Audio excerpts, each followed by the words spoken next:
I'm Parker. And I'm Hannah. We're here in Cappadocia, also called Cappadocia, in Turkey, where we are here following the life of Paul, looking to see what his journey might have to tell us about our own. Here in Cappadocia, this place is wild. It looks like something out of a dream. So true. 2 volcanoes, Mount Argus and Hassan, erupted, and lava came through this entire valley with water and wind, and they formed these incredible rock towers. And people carved homes out of the caves, and they built underground cities where they could live, and this place is unbelievably beautiful.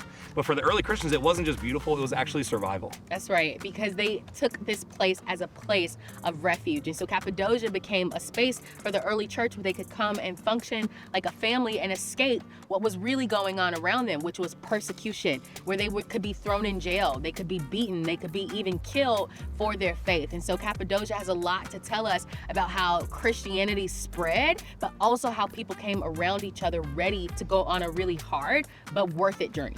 Yeah, so people built these underground cities and did something different because they knew that the way of Jesus and following Jesus and what he had for them was so worth it. That's right. And I gotta tell you, walking through this city, you can almost feel their courage of people that decided to go a different way to follow Jesus because it was worth it. I'm so glad you're feeling the courage walking through the streets, because Parker is gonna be our resident explorer, if you will, the guy who takes us to the next level, connecting dots between the physical locations we're in and the spiritual space that we're trying to go and the life of Paul. So Parker, are you ready? I'm so ready. Let's do it. Let's go.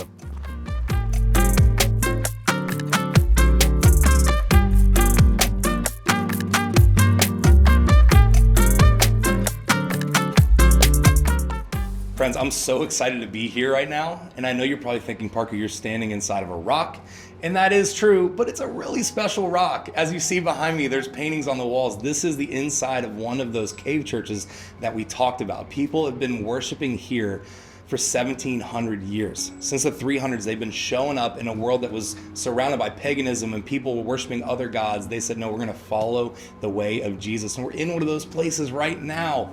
And you might be wondering, how did the gospel get to a place like this? How did it get to a place that's like so remote and so different? And that is where our buddy Paul comes in. Paul's story was just like any other hero's journey. He had the perfect education, the perfect connections, the perfect people. He was on the right track and he was killing the game. He was on this path to being one of the religious elite. And in Paul's day, that was the celebrity equivalent. That was the life you wanted. That was the best life that you could ask for, and Paul was doing it.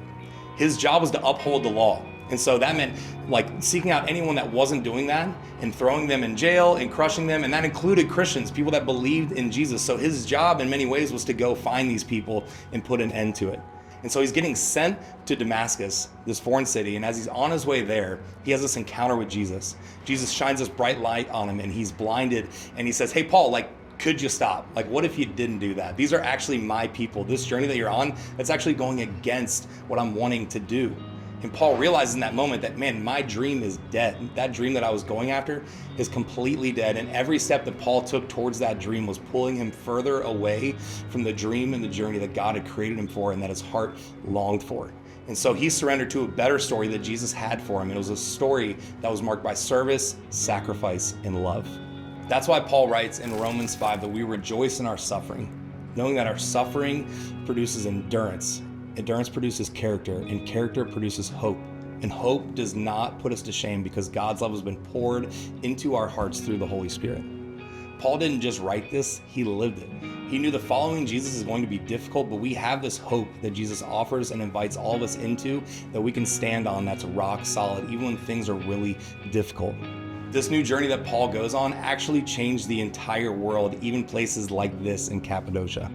That's where Cappadocia ties in. This place, this church is a reminder that life following Jesus looks different, that it looks upside down, that often goes against what everything else around you is saying and doing, but it's a better story. And that's the life that Paul chose. And that's the invitation that Jesus has for us.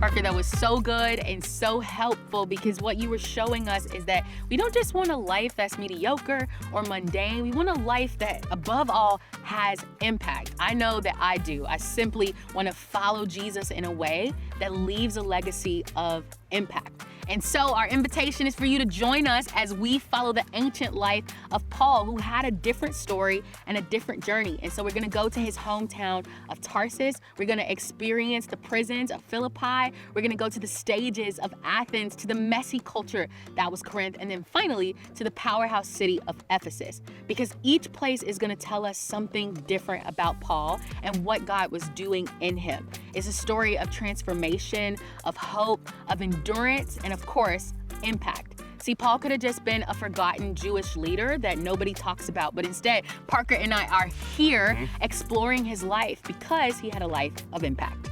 And that's what our invitation is for you, is to look up, to rise, and to be open. That's what Paul was. Before Paul did anything, before he went anywhere, he was open to this invitation of Jesus for a different but better story. So we want you to come on this journey with us and show up every week and be here for this adventure.